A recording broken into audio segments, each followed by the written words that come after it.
বাদশাহ খালেদ সর্বসম্মতিক্রমে ওআইসির সম্মেলনে এই বাংলাদেশের শ্রমবাজার সৌদি আরব সহ মধ্যপ্রাচ্যের জন্য করে দেয়।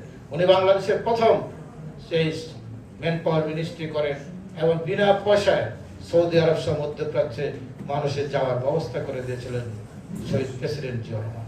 এটি একটি খাত। আজকে বাংলাদেশের অর্থনীতি, আজকে মধ্যপ্রাচ্য সহ 1.5 কোটি মানুষ বিদেশে চাকরি করেন, ব্যবসা বাণিজ্য করেন, এর জন্মদাতা হচ্ছেন শহীদ প্রেসিডেন্ট জিয়া রহমান।